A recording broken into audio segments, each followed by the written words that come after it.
What's the most no shit, scientific study conclusion that you've ever seen?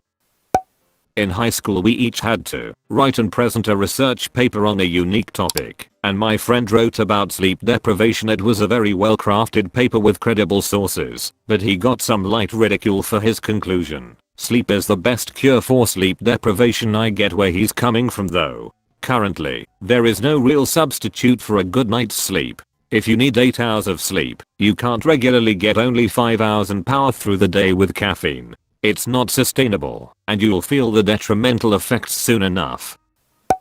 My roommate and I took completely different paths to the same college every morning and evening. He would always tell me his way was faster. He walked 10 minutes to the underground, switched twice, then took a bus to the campus, while I took a bus that left from a minute in front of our house and dropped off down the street from campus. He was adamant that his way was way faster. Finally one day we decided to test it and left at the exact same time. He got to campus an entire minute ahead of me. It was a well shit moment for him because for 5 months he had been putting in all the effort to save a minute of his day while I sat on the bus and read and study the entire way most days and didn't move. He started taking my way after that. Edit. Some extra info. This was in Barcelona and the route was 30 minutes.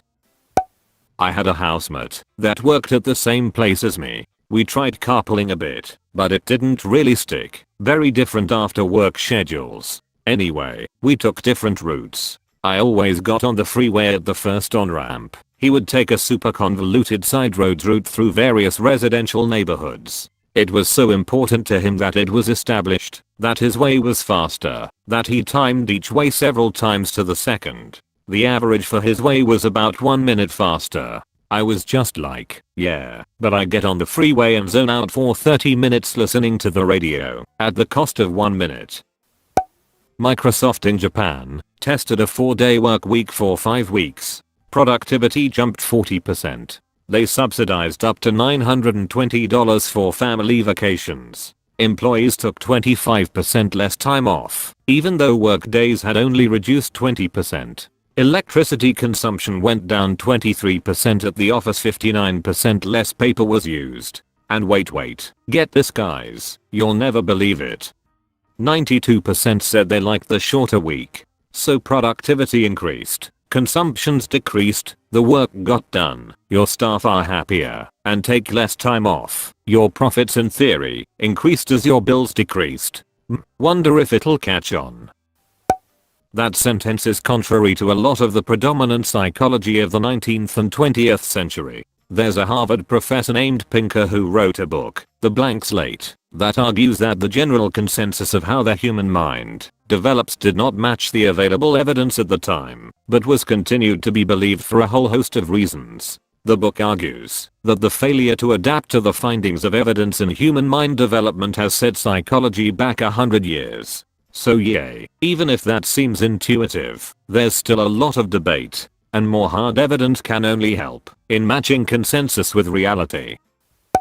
There's a lot of health disparities research, where the conclusions might boil down to things like people without health insurance / who can't afford medications don't get treated, and it's just like, well, duh. Like I get that there needs to be studies that outright prove it for purposes of policy implementation, but it gets annoying when people essentially create hundreds of different studies just coming to the exact same conclusion that's pretty obvious from a logical standpoint. For instance, someone might make the same study, but they'll just swap out the disease they're looking at, or specify which medication they can't afford. How all these researchers into CTE, chronic traumatic encephalopathy, have discovered that athletes suffering physical contact to the brain once too often, especially in combat sports, is pretty bad for their neurological health. It's funny, because even in pro wrestling, they used to smack each other over the head with a steel chair a lot, and now they don't allow it to happen. Ever. Like, did you really need extensive studies into the brain to know that taking repeated trauma to the head was bad for you? 5G was actually tested for quite a bit, if it is dangerous or not, considering that we don't actually know that much on how strong electromagnetic waves affect humans in long term. At some point an actually serious study determined that living under a power cable increases the likelihood of developing cancer, for example. In the end, it was dismissed because it turns out that people living under a power cable are just generally poorer and have been for generations, which leads to worse living standards, which leads to being ill more easily. Now, 5G is in the same area as that one. Now the reason 5G got more of a backlash is because they rely on much stronger transmitters, considering that they are higher frequency and as such have a shorter range or otherwise. And with the result on whether electromagnetic waves cause cancer or not is that evidence that they do is inconclusive, and not that it is complete bogus. WTF. It can be seen as a potentially foolish thing to plant across every single city, at least without some further testing.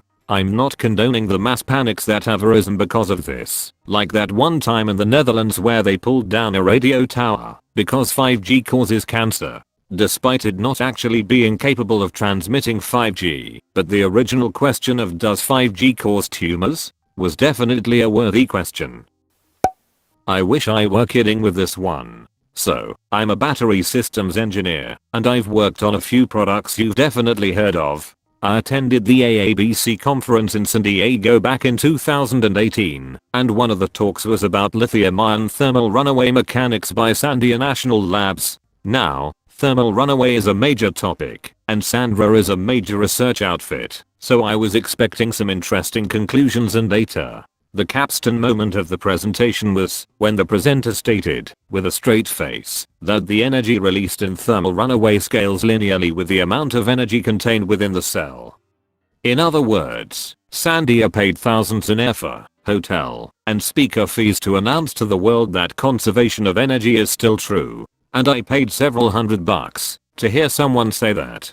Given how awful the rest of the talks were that year, I haven't attended since. If I could change up the punctuation a little, so there is a significant lack of research funding for endometriosis, which is a debilitating disease that affects 1 in 10 women. But in 2013, some douchey doctors in Europe decided to take what little funding was available and perform an analysis, coming to the conclusion that, although the women affected by rectovaginal endometriosis are suffering, that sure are freaking hot.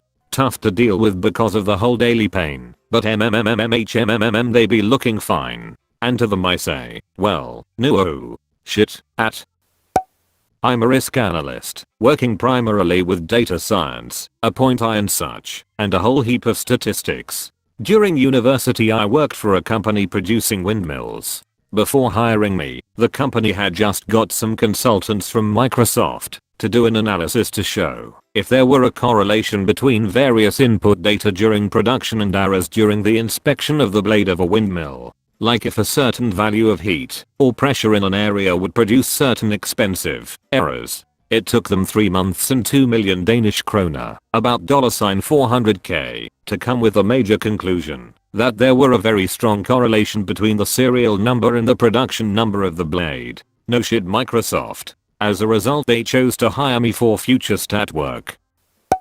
Way back we were trying to be controversial in college. We wanted to see why sex is considered socially so different for men and women. This was not too long after Tinder and such find and fuck sites existed, and after repeated tries we found overwhelmingly that a 3/10 female smoker with few future prospects is 10 times more effective than an the 8th of September 10 male. We only use those with natural gifts and on AAs. It changed the world. We all got full ride scholarships, housing, and they even bought me a car. None of this should have been surprising. It's why we made the study that has since been repeated with the same results hundreds of times. I'm a behavioral health therapist. Been part of helping with some studies. But most studies for behavioral health are based on the outdated notion that mental health issues are separate from real lived experiences, which basically means that most of the studies are done on dealing with symptoms versus underlying causes. So almost all benefits are short-lived, including much of major mental health med studies. It's super problematic. People are not getting better, the suicide rate and overdose rate is higher than it's ever been, and human suffering is still being looked at as if there is no basis in reality, which is just making people feel ashamed, worthless and broken. Yes, meds and CBT can help some people a little bit, but they don't heal trauma, they don't build a better life, they don't treat a lot of the wounds people are suffering from. So now, because of this move away from understanding people's experiences, most research funding is going toward finding ways to suppress people's emotions instead of help them recover.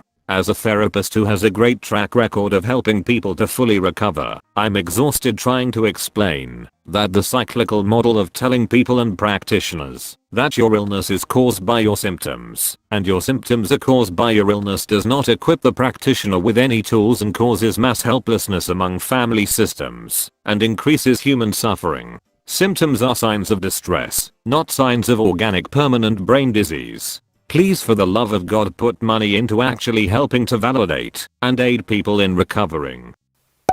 Sorta scientific. Back in the 90s here in South Florida, there had been a rash of accidents on I-95 in Palm Beach County. Many were from cars shooting across the large grass median and running into oncoming traffic. One of my friends actually died like that. There were traffic studies done to see what they could do, and it was determined that barriers on the sides of the highway would not give people enough of a shoulder on the inside of the road, and cars could hit the barrier and end up right back in traffic, causing more accidents. So more studies were done to figure out what to do. There were articles about it in the paper, trying to figure out how to stop this from happening. Understand, the grass median that separated the two sides of the highway was easily 50 feet wide. It took 2 years for them to finally realize that running a single barrier down the middle of the median would solve the problem.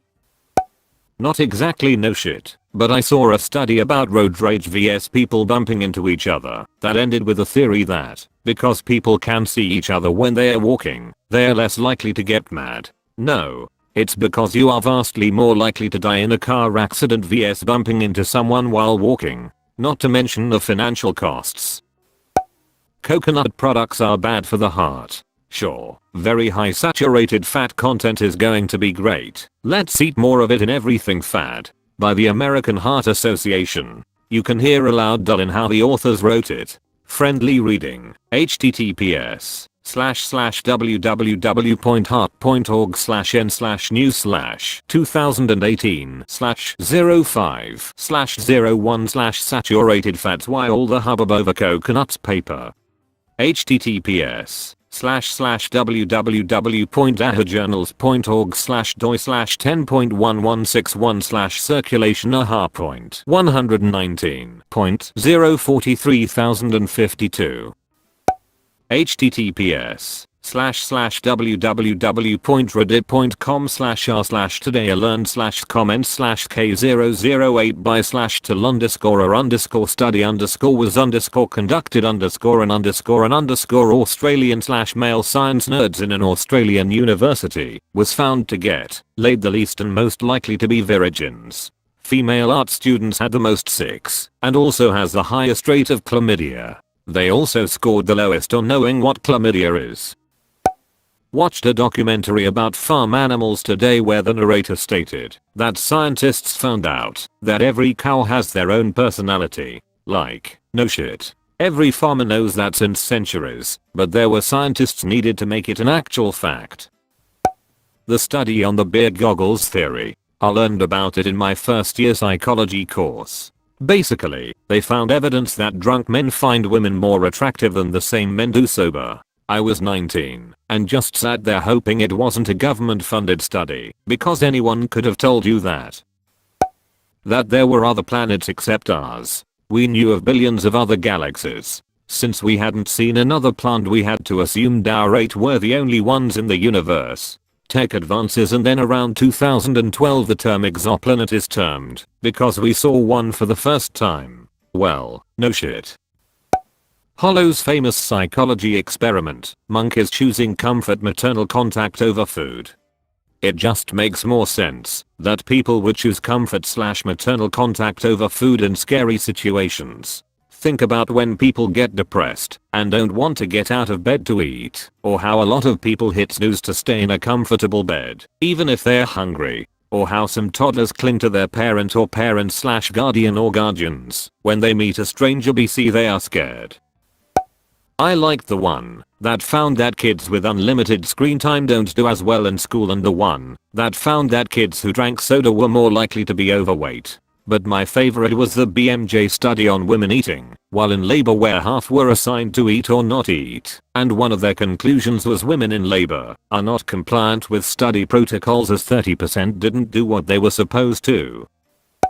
In April last year, 2 weeks into the very strict lockdown, with all shops except supermarkets closed, the member of the UK government responsible for crime proudly announced that shoplifting, stealing from shops, was significantly down compared to 2019. No shit, pretty paddle. In high school, our group did an experiment testing to see if the pressure inside a ball affects the frequency of the bounce noise when it bounces. Turns out the equations involved cancelled out the effect of pressure upon frequency, which we didn't realize until after we had done the experiment to get the data. So the paper we wrote up ultimately said something like the equations predicted nothing would happen, and we observed nothing happening. Mayo, I feel like a lot of the answers given, like with covered as real video games don't cause violence, and 5G don't cause cancer type of researches are done in the same way that a retail worker will go check in the back when asked. Just a bunch of scientists walk into a room, hang out and play some Smash Brothers for a bit, then comes out and says, yeah, 5G don't cause tumors. Caused no shit. This is a quote from this study about acid attacks. https://www.nkb.nlm.ne.gov/pmc7470663/. In conclusion, it can be said that the criminal act of acid throwing causes physical damage as well as psychological damage. Surgery and medicine can deal with the scarring and the physical sequelae, but complete rehabilitation must involve psychiatric and psychological therapy as well. I would never have guessed any of this with my own common sense. How all these researchers into CTE, chronic traumatic encephalopathy, have discovered that athletes suffering physical contact to the brain once too often, especially in combat sports, is pretty bad for their neurological health. It's funny, because even in pro wrestling, they used to smack each other over the head with a steel chair a lot, and now they don't allow it to happen. Ever. Like, did you really need extensive studies into the brain to know that taking repeated trauma to the head was bad for you? I went to my mother's graduation. A guy was being presented with his PhD. His thesis was a study of employee motivation and happiness. His mind-blowing conclusion: when employees feel their job is secure, they will feel more emotionally stable and feel better about work, thereby being more productive. You heard it here first, people. Employees hate to work for crappy companies. Don't have a source, and am too lazy to Google, but a while ago there were headlines everywhere that said a study had found SpongeBob makes kids stupid. Turns out the study was comparing test results between children who watched educational television and kids who watched SpongeBob. All they had actually found was that shows designed to educate children do a better job educating children than shows not designed to do that. Who knew?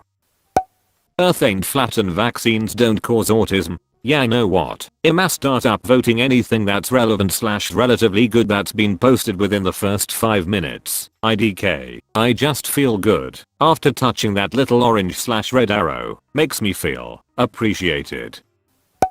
I remember some dude posted about this and did a pseudo AMR because he was super stoked about quitting his job and starting his own business. Over the course of the thread it became pretty clear that he wasn't reporting income from his new business because he would get less from the UB pilot. It was here on Reddit. I wish I would have saved the post. Science builds on other science. A breakthrough paper needs to reference other papers to make a foundation for its own findings, often as a single, nearly throwaway sentence with a footnote to that study. Therefore, there is a ton of water is wet science out there. To that end, in my field, dentistry, the most obvious results study showed that the harder you pushed a cutting burr through a material, the more it cut. As someone that developed insomnia due to 2020, I feel this so deeply. I was getting 5 to 6 hours average for months when in normal times I'm a 8 to 9 hours person. I've been doing sleep training for the last few weeks, and I'm up to 7 hours average now and already feeling so much better, but there was nothing that helped when I wasn't getting enough sleep. I once did a physics class lab in high school. They had us measure the temperature of hot water in a jar across time. Surprise surprise, the conclusion is that hot water cools down if you leave it out. I had to get up at 5 AM for that class. The studies they do on universal basic income, where they take like 100 low income people, give them a free chunk of cash every month for like 6 months, and then declare the amazing conclusion that those people were happier and none quit their jobs or stopped working.